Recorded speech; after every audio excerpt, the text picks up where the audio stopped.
ሐሰተኛው ክርስቶስን ሲያልቀባቸው ሐሰተኛውን ገብርኤል ደግሞ ይዞ መጥተዋል። ሕግ አስከባሪ የለንም እንጂ ቢኖረን እነዚህን ሰብስቦ ማሰርኩ አይደለም መቆንጠጥ ነበር፣ እንዲህ መመሽለግ ነበር። ጸልዩለት፣ ለትዝታው በእግዚአብሔር ጸልዩለት። ኩላሊት ይሰጣሉ እያሉ የሚፎክሩ ፓስተሮች ናቸው እነዚህ ሐሰተኞች። በጀት ሊያዛባ አይደለም የሚመጣው ገብርኤል። ቤተክርስቲያንን የጣዖት ቤት ብለው የሚሳደቡ ግን ራሳቸውን በቅድስና ቦታ ላይ የሚያስቀምጡ የሃይማኖት ጎራ ለማስያዝ ሀገርን እንደዚህ አይነት የዘመን መጨረሻ ታሪ ነካሪ ሲያልቃል ሚዲያ አይነት ሰዎች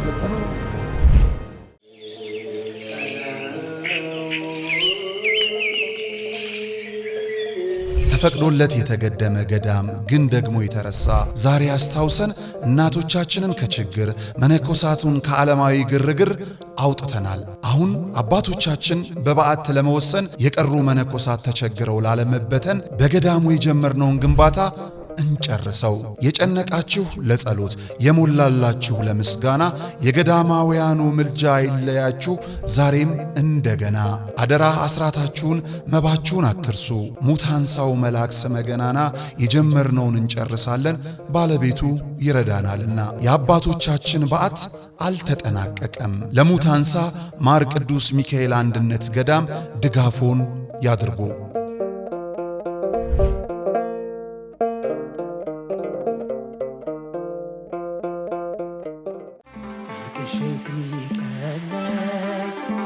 ነግሬሽ ውስጤ አዘገይም የጥር ወር ሙሽራ የካቲት አባወራ ጋብቻችሁን አስባርኩ እንዳትረሱ አደራ። በጸበሏ ተጠምቀን ከእምነቷ እንድንቀባ ከሰንበት ቅዳሴው ለመገኘት አርባ ዳራችንን እንግባ። እስከ ሰንበት ድረስ ከደጇ ቆይታ በሌላ ክብር ስጋ ወደሙን አብልታ ጠጥታ ያልሆነላችሁ የቅዳሴ ጸበሏን ጠጥተን ወይም በአባቶች ጸሎት ለማስያዝ ላሰብን አንጎለላ ጽራሪያም ሰሚነሽ ገዳም ሰፊ ነው ደጇ እኛን ብቻ ለመሄድ ያብቃን። በዚህ ሳምንት ኑ ወደ ሰሚነሽ ኪዳነ ምሕረት ገዳም አብረን እንሂድ። የሃይማኖት ጎራ ለማስያዝ ሀገርን እንደዚህ አይነት የዘመን መጨረሻ ታሪ ነካሪ ሲያልቃል ሚዲያ አይነት ሰዎች ሰላም ጤና ይስጥልን ክቡራን ተመልካቾቻችን እንደምን አላችሁ? እንደ ዛሬ ስቂ እንደ ዛሬ ገርሞኝ አያውቅም። ከኔ ጋር ቆይታን ካደረጋችሁ ምን ነካቸው እነዚህ ሰዎች እነዛ ምን ነካቸው ብላችሁ የምትገረሙበትን ቪዲዮ ይዘን መተናል። በጣም በሚያገርመው ሐሰተኛው ክርስቶስን ሲያልቀባቸው ሐሰተኛውን ገብርኤል ደግሞ ይዞ መጥተዋል። በጣም በሚያስደንቅ እየመጡ ነው ሰዎቹ እየመጡ ነው በጣም በሚያስደንቅ መልኩ። አሁን ደግሞ አዲሷ ቀፈላ ገብርኤል ወደ እናንተ ይመጣል ሚካኤልን አይቼዋለሁ የምትል ነው። እሱን ይዤላችሁ እመጣለሁ።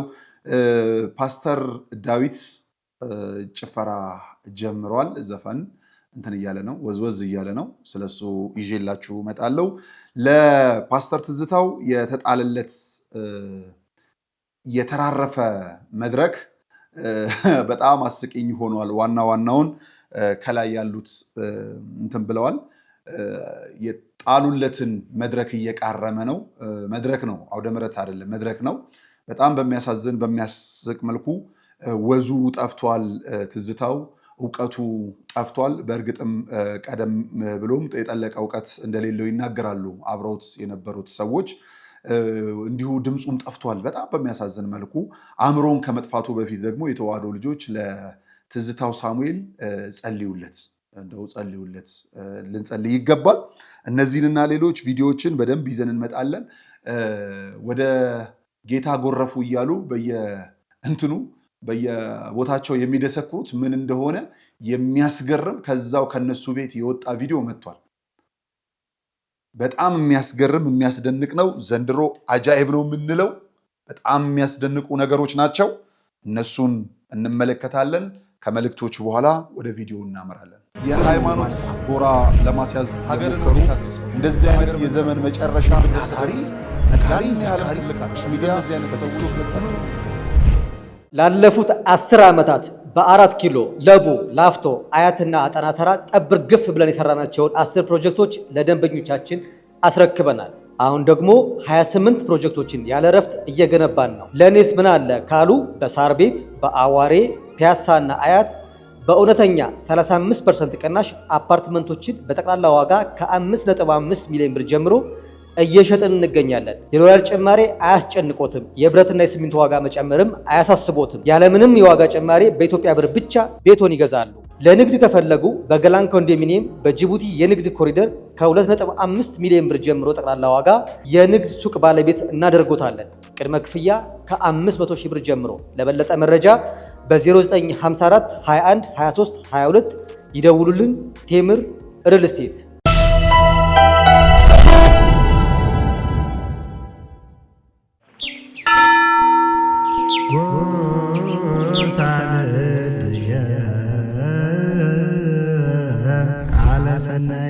የምስራች ለተዋህዶ ልጆች ቅዱሱ ጽዋ ከተሰወረበት መልአኩ ቅዱስ ዑራኤል በተገለጠበት ኑ ወደ እመጓ እንጓዝ ጸበል ለመጠጣት።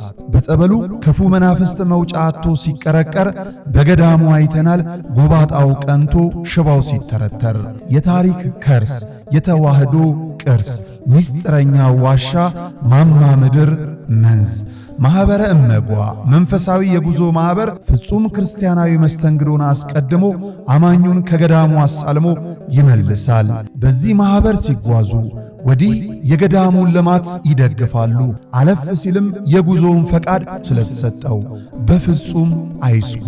ለበለጠ መረጃ በ0912 10 51 55 ወይም በ0977 81 77 77 ማኅበረ እመጓ ብለው ይደውሉ።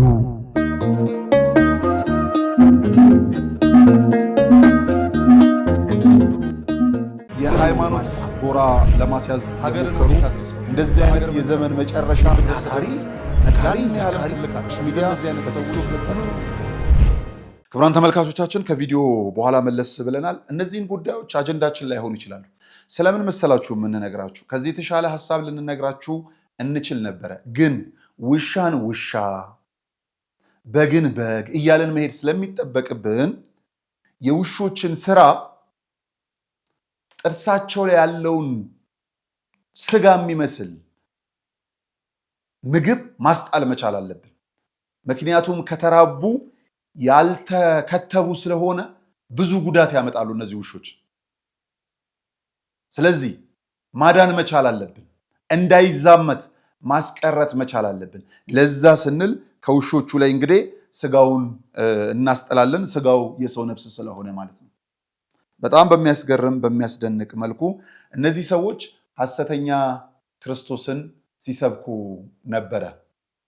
አይጾሙለትም፣ አይጸልዩለትም። በስሙ የተዘጋጀውን ስጋ ወደሙን አይቀበሉም። መታሰቢያ ነው ብለው ያቃልሉታል።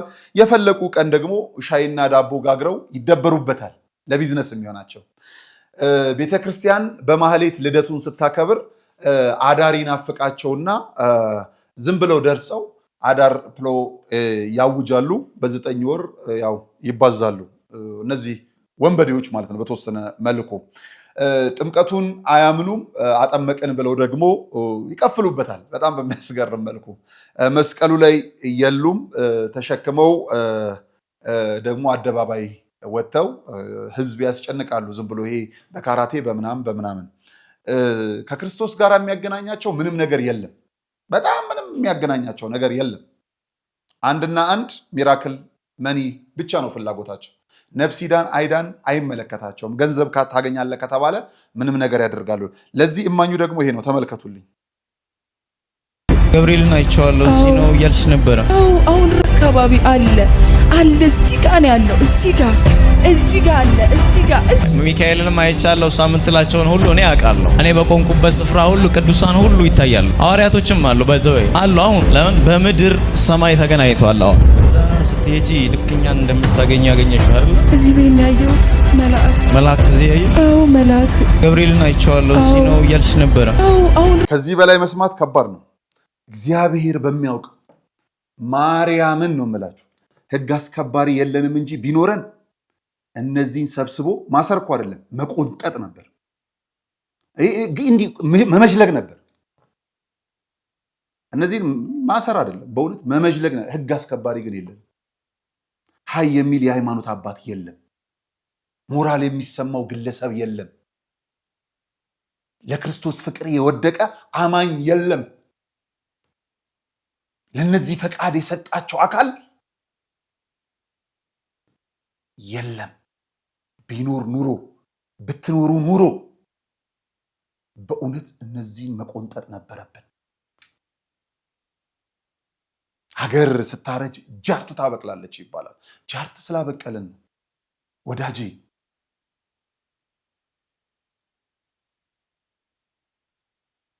ሀገርን የሚሸጡ ናቸው። መሪ አቅም አለው ብሎ ካሰቡ ለመሪ ኩላሊት እንሰጣለን የሚሉ ናቸው። እነዚህ መሪው ኩላሊት ይፈልጋል ወይ ነው ጥያቄው።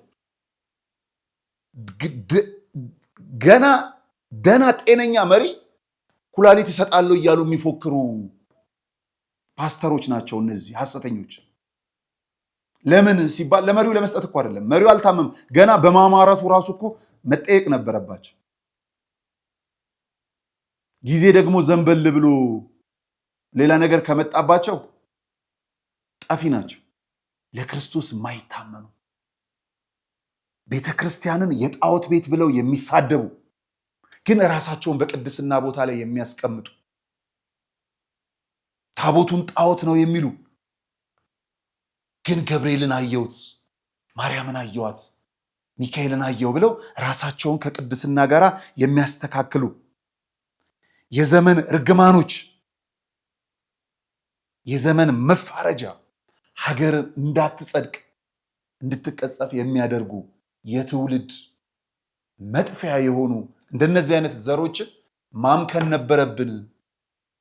ጴንጤ መሆን አይጠበቅም እነዚህን ለመቃወም። ኦርቶዶክስ መሆን አይጠበቅም እነዚህን ለመቃወም። የእውነት ፕሮቴስታንት ወይም ደግሞ ካቶሊክ መሆን ሰው በመሆን ብቻ መቃወም ነበረብን። እንዲህ አይን ያወጣ ወንብድና። እኔ ክቡር መንግስታችን እንግዲህ አንድ ነገር ላስተላልፍ እወዳለሁ። በየአካባቢው የወንጀል መፈልፈያ ናቸው ተብለው መጠጥ ቤቶች፣ አረቄ ቤቶች ብዙ ድሃዎች እንትን የሚሉበት ዘግታችኋል። ዓላማ ስላላችሁ እየተቃወምኩ አይደለም። ውስኪ በመጠጣት ሀገር የሚሸጡትን ደግሞ እነሱም ቤትንም ዝጉልን። እታች አረቄ ከሚጠጣበት በላይ ከፍ ብሎ ውስኪ የሚጠጣበት ሀገር ትሸጣለች። ግብር ይሰወራል።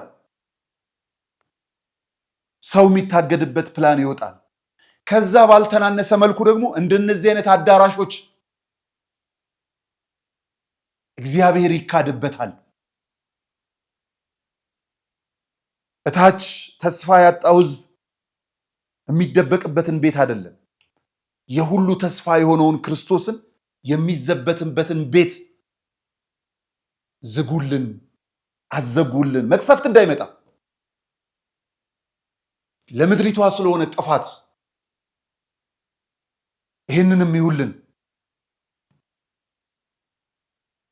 ይውልን። አንድም ቦታ ወረራ ነው፣ ሁለተኛም ህጋዊ ወንጀላ ነው፣ ሶስተኛም ደግሞ የሰማይና የምድርን ገዢ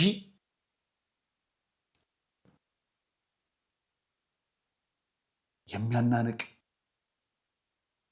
የረሳ የገፋ ራሱን በአምላክነት ቦታ ያቆመ ትውልድ ምሳሌ ናቸው። ግዴለም ለሀገር ምሕረት ስትሉ የእውነት ከሆነ መሪዎቻችን በንግግሮቻችሁ መጨረሻ ኢትዮጵያን እግዚአብሔር ይባርካት የምትሉ ከሆነ ኢትዮጵያን የሚባርካትን እግዚአብሔርን እየተዳፈሩት ነው። የምር ከሆነ ስራችሁ፣ የምር ከሆነ ጸሎታችሁ፣ ይኸው ጸሎታችሁን የሚጋፉ ስራችሁ እንዳይባረክ የሚያደርጉ እንደነዚህ አይነት ወንበዴዎች አሉና ሃይ በሉልን። የዘመን ወራጆችን ማለት ነው። እነዚህ በዚህ አላበቁ። ምን ብለዋል? ያው የሀገሪቱ ብሔራዊ ባንክ ክንዱን ማን ላይ እንደሚያፈረጥም ባናውቅም ህጋዊ መኒ ላውንደሪ፣ ህጋዊ ማጭበርበርን ዝም ብሏል አፍንጫው ስር ተቀምጦ። ይባስ ብሎ ምንድነው እሱ ሲኖትራክ ታገኛለህ፣ በሀገር ይሄን ያህል ሚሊዮን ብር ታገኛለህ፣ የባንክ ቡክህን ላጸልይ ሲል የነበረ ፓስተር አሁን ቱ ማለት ጀምሯል። እስራኤል ዳንሳ ያስቀኛል። ሰሞኑን ትንቢት በቸርች አልተሳካለትም፣ በቲክቶክ ጀምሯል። በጣም ያስገርመኛል። የሰሞኑ ፓስተሮች ደግሞ የትንቢት ነገር እምቢ ብሏቸዋል መሰለኝ፣ ወደ ስፖርት አዘወትሯል።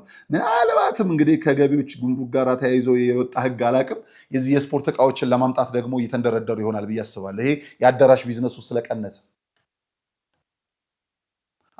አንከስ እያለ ፓስተር ማን ነው እሱ እንትና እስራኤል ዳንሳ ያሳዝነኛል። ለምን እንደሆነ አላውቅም፣ ግን አሁን እየተሳከለ ቱ በ24 ሰዓት ውስጥ ቱ በ5 ሰዓት ውስጥ ያ ዛሬ ሁለተኛ ቀን ነው ማለት ጀምሯልና እሱ አልሳካ ሲላቸው አናውቅህም ያሉትን መልአክ ለገንዘብ ተዋውቀውታል። ተመልከቱልኝ። ገብርኤል ወደ ቤት ይመጣል። ገብርኤል የምስራች መልአክ ነው። ከሰማይ አዲስ ዜና ትሰማለህ። አምናለሁ። እግዚአብሔር መልአኮቹን ይልካል። ዛሬ እናገራለሁ በኢየሱስ ከሰማይ የሚላክ አዲስ ስጦታ ወደ ቤታችሁ ይግባ። የምስራች ስሙ። ገብርኤል መጽሐፍ ቅዱስ ላይ ሁለት ሰዎች ጋር ሄዷል። ማርያም ጋር ሄዷል፣ ዳንኤል ጋር ሄዷል። ለሁለቱም ሲመጣ ባዶ እጁን አልመጣ፣ የሆነ ጊፍት ይዞላቸው መጥቷል። ዛሬ እናገራለሁ ገብርኤል በመጽሐፍ ቅዱስ ሁለት ጊዜ ሲመጣ ገንዘብ ይዞ አይደለም የመጣው። የህይወት ምግብ የሆነው ጌታችን መድኃኒታችን ኢየሱስ ክርስቶስ ተወልዶ ሊያድነን የመከራ ቀንበራችንን ሊሰባብርልን ከድንግል ማርያም እንደሚወለድ ሊያበስር እንጂ ጥረህ ግረህ ብላ የሚለውን አምላካዊ ቃሉን ሊሽር አይደለም። በጀት ሊያዛባ አይደለም የሚመጣው ገብርኤል፣ ወይም ሲኖትራክ ሊገዛ አይደለም የሚመጣው።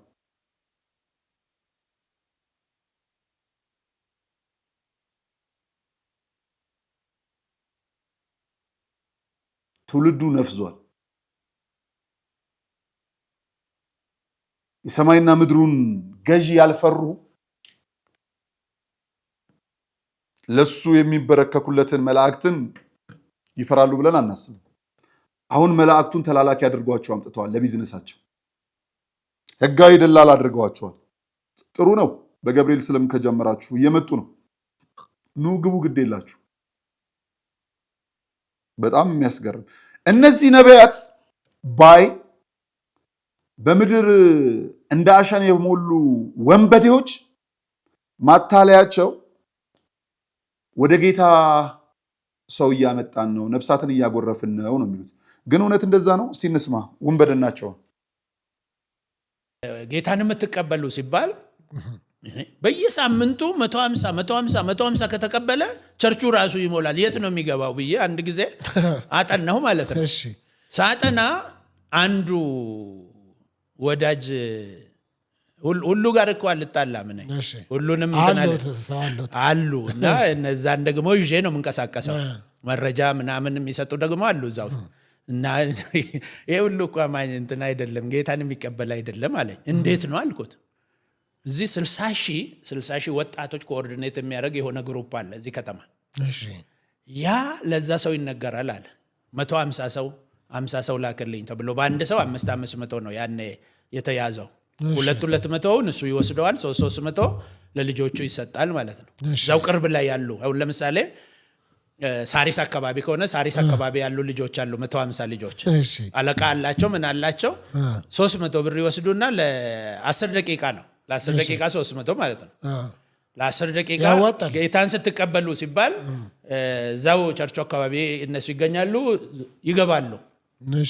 ከዛ እዛ ይቀርባሉ፣ በዛው በዝግጅት ክፍል ይወጣሉ ማለት ነው። ብራቸውን ቅድም ወስደዋል። ይሄ ምንድነው? ይሄ የዋሁን ጴንጤ ያለ አይደለም። ይሄ ስንት ሰው ጌታ እያስቀበሉ ምናምን የሚለውን ለማሳመን እነዚህ አሁን የሚቃወሙት የሚለውን እኛን ለመቃወም ነው እንግዲህ። አሁን እኛ ሰጥ ምናምን ለለ እኛ ህዝቡን ለማሳመንና ህዝቡ እንዲሄድ ይኸው ጌታን እየተቀበለ ነው ይልሃል። ጌታን በ2 ሳምንት ውስጥ 300 ነው የሚቀበለው። በአንድ ወር ውስጥ 600 ነው የሚቀበለው። በ2 ወር ውስጥ 1200 ነው የሚሆነው። የነሱ ቸርች 1200 አይዝም እና አዲሱ ራሱ ሞላ ማለት እኮ ነው። ነባሩ የት ሄደ? እሺ ወይም አዳዲሶቹ የት ሄዱ? ሲያስተምሩ ሲያጠምቁ ደግሞ አታይም ያንን ሁሉ ሰው እና በእንደዚህ አይነት ነው የምንሰራው። አሁን እዛ ውስጥ የሚሰራውን ክርስቲያን አቅም ይሄ እንደ ድራማ መልክ የሚሰራውን በዚህ መልክ የሚሰራውን ይሄን ሁሉ ታጠናለ። ብዙ ነገሮች አሉ እንግዲህ አሁን እዚህ ሚዲያ ላይ የማታወራቸው ሂደም ዝም ብለህ የምትጸልይባቸው ለመንግስት አካልም ከነገርክ መረጃ ወዲያው ነው የሚደርሳቸው። ሂደህ ብትጠቁም አሁን ለምን አይጠቁም ምናምን ላልከው ጠቁመ ወዲያውኑ ነው እንትኑ መጥቷል ቶሎ ዞር አድርጉ ምናምን ይባላል። እንዳውም አንተ ሐሰተኛ ምስክር ሆነ እስር ቤት ልትገባ ትችላለህ ማለት ነው። ጥሩ ግን እንደው ከእርሶ ጋርም ተያይዞ እንግዲህ ነቢያትን ወይም ደግሞ ልክ ያልሆነ አሰራር ነው ብሎ በሚያምኑበት ጉዳይ ላይ በየሚዲያው እየሄዱ አስተያየት ይሰጣሉ። እርሶ ያንን አስተያየት በሚሰጡበት ነገር ደግሞ ሰዎች ይነሱና ምን ብለው ያነሳሉ? በየሚዲያው እየዞሩ እንደዚህ የሰው ስም ከማንሳት ለምንድነው ነቢያቶቹ ጋር ቀርበው የማይመክሯቸው? አባት አይደሉም ወይ? እንደ አባት፣ እንደ አንድ ቄስ፣ እንደ አንድ ዶክተር ረጅም ዓመት በወንጌል እንዳሳለፈ ሰው በሚዲያ ከሚናገሯቸው ለምን አይመክሯቸውም የሚሉ አሉ። መከር ናቸው። እሱንም ይደናል። እሱንም አልተቀበሉ። ለአብያተ ክርስቲያናት ደረጃም ሂደናል። እሱንም አልሰሙ። ስለዚህ ይህን ሁሉ ስህተትና ጥፋት የሚያሰሩት በሚዲያ ስለሆነ በሚዲያ መልስ ሊሰጣቸው ይገባል ነው ነገሩ። በቃ ይሄ ነው። ወደ ጌታ ገቡ የተባሉ ሰዎችን የሚደልል ሰው አለ። 60 ሺህ ወጣት አለ በአዲስ አበባ ውስጥ በቀን 300 አበል የሚጠባበቅ ማለት ነው። ስለዚህ አንድ ቸርች ነኝ ባይ 150 ሰው ወደ እግዚአብሔር ቤት አስገባው ብሎ ከዚህ ህጋዊ ደላላ 150 ሰው ይላክለታል። ለ150 ሰው 500 ብር አበል ይከፍላል። በአንድ ቀን ጉባኤ በሚሉት የአዳራሽ ግርግራቸው ውስጥ 75000 ብር ኢንቨስት ያደርጋሉ ማለት ነው ለ150 ሰው። በጣም የሚገርመው ነገር ለሰዎቹ የሚሰጠው 300 ብር ነው። 45000 ብር ማለት ነው። 30000 ብሩን ማን ይበላል? ደላላው። ደላላውም ደግሞ በሌላ በኩል ምናልባት ፓስተርም ሊሆን ይችላል ወይም ነብይ ነኝ ባይ ሊሆን ይችላል። አዲስ አበባ ውስጥ 150 ሰው መለስኩ የሚል 10 አዳራሽ ቢኖር 10 ሲባዛ በ75 ብንለው በ75000 ብንለው 750,000 ብር ለአበል ይውላል በቀን። ይሄ ምንድነው? ኦርቶዶክሳውያንን ለማብሸቅ መስሏቸው የሚበሽቁ። ኦርቶዶክሳዊነት በብዛት አይደለም ወዳጅ፣ በግርግርም አይደለ፣ ጸንተህ በመቆም ነው። የጠፋ በግ ሲመለስ ደስ ይነላል። አዎ ምንም። በጣም የሚገርመው ነገር ግን ምናልባትም ሃይማኖት ያልቀየረውን ጭምር ለሚዲያ ወይም ለካሜራ ግርግር ሲባል 750,000 ብር እንደዚሁ ለአበል ይወጣል። ኮሚሽን የሚወስደው ሰውዬስ አንድ ግለሰብ ለ10 ቤተክርስቲያን ቢልክ፣ ይቅርታ ያው ቤተክርስቲያን ብለው እንግዲህ ለ10 አዳራሽ ቢልክ አንድ ኮሚሽን አድራጊ ግለሰብ ብቻ በቀን 300,000 ብር ይሰራል። ክቡራን ተመልካቾቻችን በሳምንት 2 ቀን ቢሰራ 600,000 ብር ያገኛል አንድ ግለሰብ። ስለዚህ በሳምንት 2 በወር ደግሞ 8 ቀን ማለት ነው 4,800,000 ብር ሳይድኑ ድኛለው የሚሉ ሰዎችን የሚያመላልስ ሰውዬ ያገኛል። 4,800,000 ብር 500,000 ብር 5 ሚሊዮን ብር በሉት። ታዲያ ሳይሰራ ሲኖትራክ ለሚመኝ ትውልድ፣ ሳይሰራ ሚራክል መኒ ለሚመኝ ትውልድ በወር 5 ሚሊዮን ብር ታገኛለህ ብትሉት ጌታን አይሸጥም? እንደውም ብዙ ነው። በ30 ብር እኮ ነው የሸጠው ይሁዳ። የአሁኖቹ በ5 ሚሊዮን ብር ማለት ነው። እና ተጠበቁ የተዋህዶ ልጆች፣ ነገሩ ይሄ ነው። ግርግሩ ብዙ ነው ማለት ነው እንዳይመስላችሁ። ከዛስ ይሄንን ህዝብ እነ ፓስተር ዴቭ እየጨፈሩ ያታልሉታል። ስሙልኝ የዴቭን ጭፈራ በጣም ያዝናና ነው። መባም ሰጠው ተደስቼ ነው፣ አስራት ምከፍለው ተደስቼ ነው። መባም ሰጠው ተደስቼ ነው፣ አስራት ምከፍለው ተደስቼ ነው ተደስቼ ነው ተደስቼ ነው። ዛሚ ሬዲዮ ላይ ያለው ማታ ማታ ላይ ሙዚቃ እንጋብዝ ነበር። ያው ይቅር በለኝ እግዚአብሔር። ማታ ላይ የአፍሪካ ሙዚቃ እንጋብዛለን ማታ ላይ ምናምንና ያ የአፍሪካ ሙዚቃ ነው እንጂ ዝማሬ አይመስልም። እና መባ የምሰጠው ተደስቼ ነው ምናምን እያሉ ከዛ ወረድ በሉ ነው። ሌላ ነገር እኮ የለውም። ቅፈላል በቃ እንትን አብረን ወርደን የለ ውረዱ ነው። ሌላ ነገር የለውም። ዘን ሲያታልሏችሁ ገዳም ለመገዳም ለምን ትሄዳላችሁ ይሏችኋል። እናንተ አስራታችሁን ለካህናት ስጡ ይሏችሁ። እኛም ተባብረናችኋል። የካህናቱን ስም ይቃናል ብለን በሆነው ባልሆነው ነገር ማንሳት ጀምረናል። ከዛስ ውሻ በቀደደው ጅብ ይገባበታልና ካህናቶቻችንን ሰድበን ለሰዳቤ የሰጠነው እኛው ነን። ለምንድን ነው የምትሰጡት መባ? ካህኑ እኮ እንዲህ ሊሆን ነው ምናምን ይሏችኋል። ጊዮርጊስ አይበላው ለሚካኤል ሚካኤል አያየው ይሏችኋል። ግን ራሳቸውን ሚካኤል አድርገው መባ የምሰጠው ተደስቼ ነው፣ አስራትም ከፍለው ተደስቼ ነው እና የተደሰትኩ ረድ ይለዋል እና ያወርዷችኋል። ምርጫው በእናንተ እጅ ላይ ነው፣ እጃችሁ ላይ ነው ያለው። በጣም በሚያስገርም በሚያስደንቅ መልኩ ማለት ነው። ሁሉን መወሰን የምትችሉት እናንተ ነው። እነዚህ ሰዎች መጨረሻቸው ምንድነው ብዬ ሳስብ ምንድነው እሱ ይሄ መመሰጥ በእንግሊዘኛው ምንድነው? እስቲ ጻፉልኝ ኮሜንት ላይ። ይሄ ተመስጦ ያው ስላላወቅኩትን ጻፉልኝ። አንዳንድ አነቃቂዎቻችን ውሃ በላችሁ ከዚህ በኋላ በጣም ምንድነው አወቅሽ ሲሏት የባሏን መጽሐፍ አጠበች ነው ምናምን ልክ እንደሚባለው እነዚህ ሰዎች ከአዳራሽ ወጥተው ከተማ ጫካ እየረበሹብን ነው። ስሙልኝ፣ ጉድ እኮ ነው የጉድ ሀገር ገንፎ።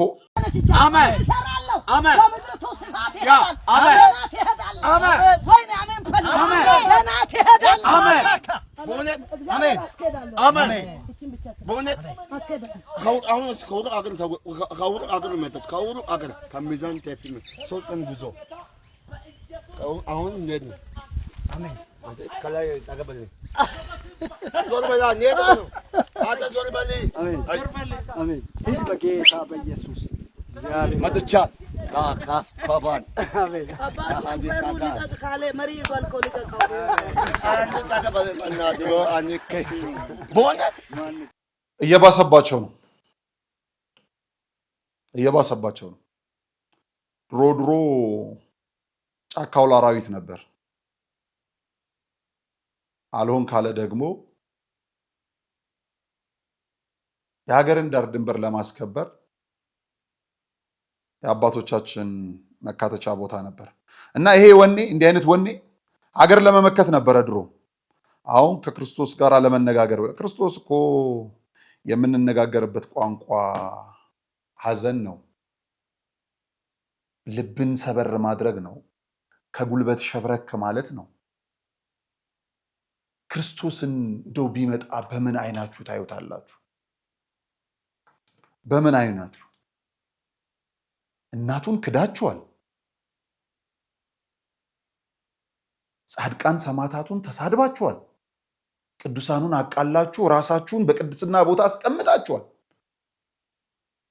ለምን ይመጣል? ይዘግይ እንጂ እናንተ ከሆናችኋል፣ ቦታውን ተረክባችኋል። የት ይቀመጣል? የት ልታስቀምጡት? ምን ልብ አላችሁ የተመቻቸ? ሁሉ በትዕቢት ነው፣ ሁሉ ባለማስተዋል ነው። እኔ ይገርመኛል። ከኛ ቤት ኮብልለው የሄዱ አንዳንድ ሰዎች እዛ ቤት እንኳን የሚታወሱት እኛ ቤት በሰሩት ስራ ነው። ከዚህ መካከል አንደኛው ፓስተር ትዝታው ነው። በጣም ያሳዝነኛል። ለምን እንደሆነ አላውቅም። በእውነት በጣም ያሳዝነኛል። ዛሬ እንኳን የሚታወቀው እኛ ቤት ሆኖ በዘመረው ዝማሬ ነው። እርግጥ ነው የሚጠላው አሁን በሚሳደበው ስድብ ነው። እዛ ቤት ሄዶ ማሊያ ቀይሮ በነፃ ዝውውር እንኳን አይደለም በብዙ እንትኖች ተከፍሎ ሄዶ የራሱን የሆነ ነገር ማቅረብ አልቻለም። ጸጋ ተነፍጓል፣ ድምፅ ተዘግቷል፣ ዕውቀት ተሰልቧል፣ ደምግባት ጠፍቷል፣ ክብር ተኗል። የለም ባዶ። ተመልከቱልኝ ይህንን ቪዲዮ በማርያም። ዋናዎቹ ያስተራረፉትን መድረክ ሰጥተውታል። ብቻውን አሳዘነኝ። ብቻውን ነው የሚጮው ከኛ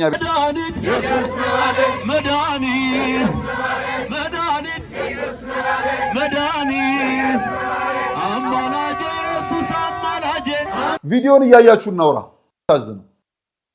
እኔ ሰፈር ስገባ እንኳን አሁን ሰላም የሚሉኝ የሳሎ ጊዮርጊስ ልጆች ከዚህ ይበልጣሉ ብዛታቸው። ምክንያቱም አብሬያቸው ያደግኩት ወንድማችን እንኳን ደህና መጣ ብለው የሳሎ ልጅ እዚህ ሳሎ ቅዱስ ጊዮርጊስ ህብረቱን ፍቅሩም አንድ ነው። የአዲስ ሰፈር መብራት ኃይልም ሳሎም ይባላል ያደግንበት ሰፈር። ህብረታቸው እሱን ለአገልግሎት ከሄዱ በላይ ይበልጣል። ያጀቡኝ ወደ ሰፈሬ ስገባ በኩራት ነው፣ ደስ ይለኛል። መልካም ስራን ሰርቼ ስለሆነ እናትም ይሁን አባቶች እየመረቁኝ፣ ወንድሞችም እንዴት ነህ የት ጠፋ ብለው ቢከቡኝ ከዚህ አይተናነስም። ሰው ርቆታል፣ ጸጋ ጠፍቷል፣ ተኗል። አማላጄ ድንግል አማላጄ አማላጄ ድንግል አማላጄ አማላጄ ድንግል አማላጄ። ዝማሬው ይሄ ነው። የሰው ወርቅ አያደምቅ ሲባል እንዴት አያደምቅም እላለሁ ድሮ። ወርቅ ወርቅ ነው አንገት ላይ ምናምን፣ ለካ እውነት አያደምቅም። እናንተ የሰው ወርቅ እንደ ዝርፊያ ግን የሚያስፈራ ነገር የሚያስጠላ ነገር የለም። ትዝታው የራሱ ነገር ጠፍቶታል። የሚታወቅበት ነገር የለም። ማንም አያውቀውም።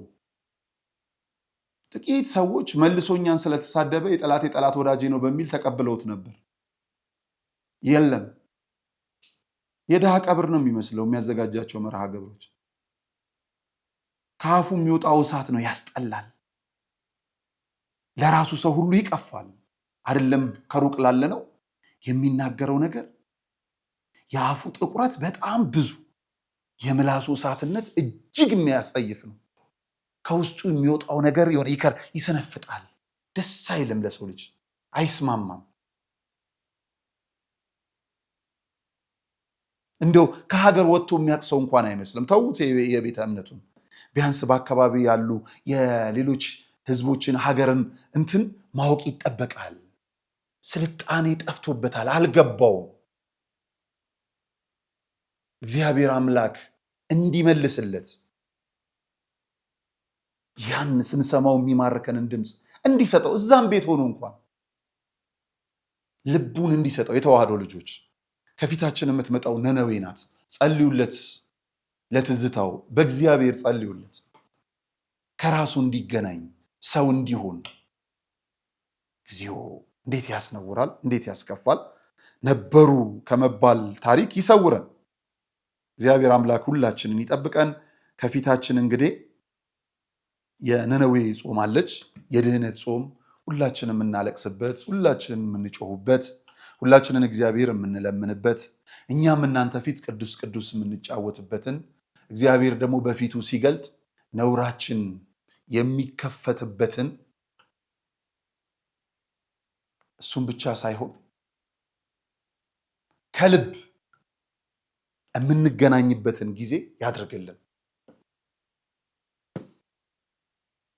ለሀገራችን ኢትዮጵያ የምንሰማቸው ነገሮች መልካሞቹን እንዲያቆይልን፣ ክፉን እንዲያርቅልን፣ ለተሳሳቱት ወደ እረምት የሚወስድበትን፣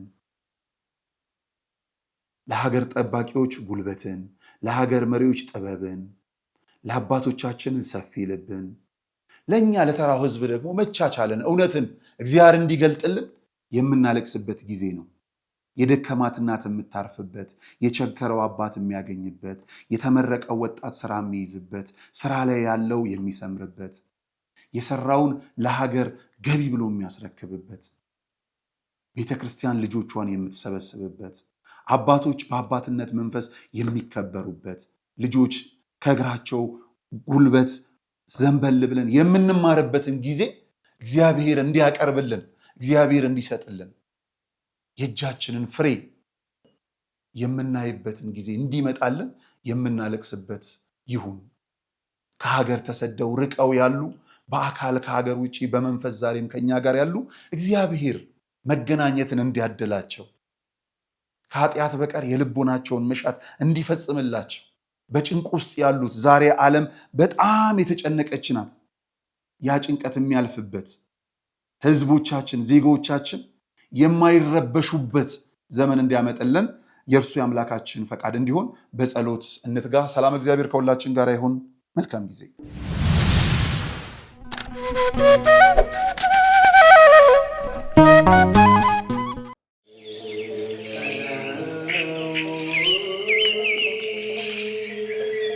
ተፈቅዶለት የተገደመ ገዳም ግን ደግሞ የተረሳ ዛሬ አስታውሰን እናቶቻችንን ከችግር መነኮሳቱን ከዓለማዊ ግርግር አውጥተናል። አሁን አባቶቻችን በበዓት ለመወሰን የቀሩ መነኮሳት ተቸግረው ላለመበተን በገዳሙ የጀመርነውን ግንባታ እንጨርሰው። የጨነቃችሁ ለጸሎት የሞላላችሁ ለምስጋና የገዳማውያኑ ምልጃ ይለያችሁ ዛሬም እንደገና።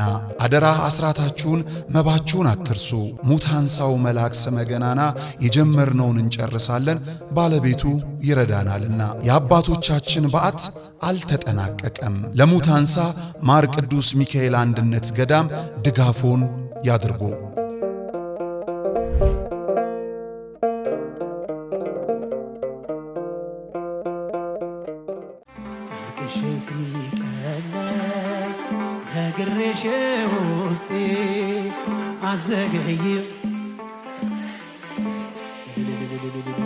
የጥር ወር ሙሽራ የካቲት አባወራ ጋብቻችሁን አስባርኩ እንዳትረሱ አደራ። በጸበሏ ተጠምቀን ከእምነቷ እንድንቀባ ከሰንበት ቅዳሴው ለመገኘት አርባ ዳራችንን እንግባ። እስከ ሰንበት ድረስ ከደጇ ቆይታ በሌላ ክብር ስጋ ወደሙን አብልታ አጠጥታ ያልሆነላችሁ የቅዳሴ ጸበሏን ጠጥተን ወይም በአባቶች ጸሎት ለማስያዝ ላሰብን አንጎለላ ጽራሪያም ሰሚነሽ ገዳም ሰፊ ነው ደጇ እኛን ብቻ ለመሄድ ያብቃን። በዚህ ሳምንት ኑ ወደ ሰሚነሽ ኪዳነ ምሕረት ገዳም አብረን እንሂድ። ላለፉት 10 ዓመታት በ4 ኪሎ ለቡ ላፍቶ አያትና አጣና ተራ ጠብር ግፍ ብለን የሰራናቸውን 10 ፕሮጀክቶች ለደንበኞቻችን አስረክበናል። አሁን ደግሞ 28 ፕሮጀክቶችን ያለ ረፍት እየገነባን ነው። ለኔስ ምን አለ ካሉ በሳር ቤት፣ በአዋሬ፣ ፒያሳና አያት በእውነተኛ 35% ቅናሽ አፓርትመንቶችን በጠቅላላ ዋጋ ከ5.5 ሚሊዮን ብር ጀምሮ እየሸጥን እንገኛለን። የሮያል ጭማሬ አያስጨንቆትም። የብረትና የሲሚንቶ ዋጋ መጨመርም አያሳስቦትም። ያለምንም የዋጋ ጭማሬ በኢትዮጵያ ብር ብቻ ቤቶን ይገዛሉ። ለንግድ ከፈለጉ በገላን ኮንዶሚኒየም በጅቡቲ የንግድ ኮሪደር ከ2.5 ሚሊዮን ብር ጀምሮ ጠቅላላ ዋጋ የንግድ ሱቅ ባለቤት እናደርጎታለን። ቅድመ ክፍያ ከ500 ሺህ ብር ጀምሮ። ለበለጠ መረጃ በ0954 21 23 22 ይደውሉልን። ቴምር ሪል ስቴት።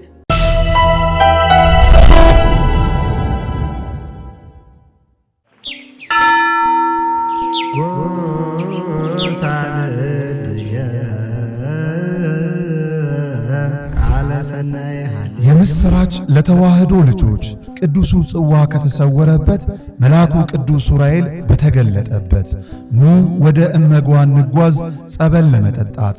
በጸበሉ ክፉ መናፍስት መውጫ አጥቶ ሲቀረቀር በገዳሙ አይተናል። ጎባጣው ቀንቶ ሽባው ሲተረተር የታሪክ ከርስ የተዋህዶ ቅርስ ሚስጥረኛ ዋሻ ማማ ምድር መንዝ ማህበረ እመጓ መንፈሳዊ የጉዞ ማህበር ፍጹም ክርስቲያናዊ መስተንግዶን አስቀድሞ አማኙን ከገዳሙ አሳልሞ ይመልሳል። በዚህ ማህበር ሲጓዙ ወዲህ የገዳሙን ልማት ይደግፋሉ። አለፍ ሲልም የጉዞውን ፈቃድ ስለተሰጠው በፍጹም አይስጉ። ለበለጠ መረጃ በ0912 10 51 55 ወይም በ0977 81 77 77 ማህበረ እመጓ ብለው ይደውሉ።